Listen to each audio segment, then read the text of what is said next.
फिरौन का जुल्म एक पूरी कहानी बहुत पुराने जमाने की बात है। मिस्र नाम की एक बड़ी और ताकतवर सल्तनत थी।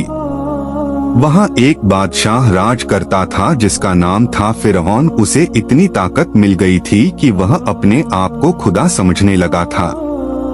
वह लोगों से कहता था, मैं तुम्हारा सबसे बड़ा रब हूँ। उसका दिल घमंड और जुल्म से भर गया था। बनी इसराइल पर जुल्म।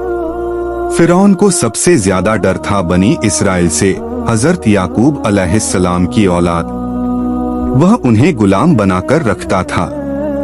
उनसे दिन रात सख्त मेहनत करवाता, बिना मजदूरी के काम लेता, कोड़े मारता, औरतों को जिंदा छोड़ता, मर्द बच्चों को मार देता। एक रात उसने सपना देखा कि बनी इसराइल में एक लड़का पैदा होगा जो उसका तख्त गिरा देगा। डर के मारे उसने हुक्म दिया, हर पैदा होने वाले लड़के को कत्ल कर दो। चारों तरफ मासूम बच्चों का खून बहने लगा। हजरत मूसा अलैहिस्सलाम का जन्म। उसी दौर में हजरत मूसा अलैहिस्सलाम पैदा हुए। उनकी माँ बहुत डर गईं। अल्लाह ने उनके दिल में इल्हाम डाला, मूसा को एक संदूक में रखकर दरिया में डाल दो, मैं उसे वापस तुम्हें लौटा दूंगा। उन्होंने ऐसा ही किया। दरिया का पानी उस संदूक को बहाता हुआ फिरौन के महल तक ले गया। फिरौन की बीवी आसिया रह को बच्चा बहुत पसंद आया।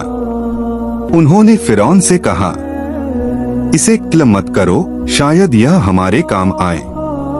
इस तरह वही बच्चा जो फिरौन के खात्मे का सबब बनने वाला था, उसी के घर में पलने लगा। मूसा अलैहिस्सलाम को नबूवत। जब मूसा अलैहिस्सलाम जवान हुए, अल्लाह ने उन्हें नबी बनाया। अल्लाह ने उन्हें हुक्म दिया कि फिरौन के पास जाकर कहें, अल्लाह एक है, बनी इसराइल को आजाद करो।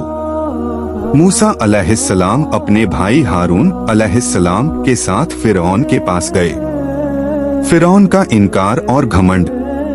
फिरौन ने कहा, अगर तुम्हारा कोई रब है तो मुझे दिखाओ। मूसा अलैहिस्सलाम ने अपनी लाठी जमीन पर फेंकी, वह अजीम सांप बन गई। हाथ जेब से निकाला, वह नूर की तरह चमक उठा। फिर भी फिरौन ने माना नहीं। उसने कहा, यह जादू है, और अपने जादूगरों को बुलाया। जब जादूगरों ने मूसा की सच्चाई देखी, वे सजदे में गिर पड़े और बोले, हम मूसा और हारून के रब पर ईमान लाए। फिरौन गुस्से से पागल हो गया। उसने उन जादूगरों को सलीब पर चढ़ा दिया और हाथ पांव काट दिए। अल्लाह की तरफ से अज़ाब। फिरौन ने फिर भी जुल्म नहीं छोड़ा। तब अल्लाह ने मिस्र पर कई अजाब भेजे। तेज तूफान, टिड्डियां, जुए, मेंढक, खून बना हुआ पानी। लेकिन फिरौन हर बार वादा करके फिर तोड़ देता। फिरौन का डूबना। आखिर अल्लाह ने मूसा अलैहिस्सलाम को हुक्म दिया कि बनी इसराइल को लेकर रात में मिस्र से निकल जाओ। फिरौन अपनी फौज लेकर पीछे दौड़ा। जब वे समुंदर के सामने पहुंचे, मूसा अलैहिस्सलाम ने अपनी लाठी मारी। समुंदर दो हिस्सों में बंट गया। बनी इसराइल सुरक्षित निकल गए। फिरौन भी पीछे पीछे घुसा। लेकिन जैसे ही वह बीच में पहुंचा, समुंदर वापस जुड़ गया।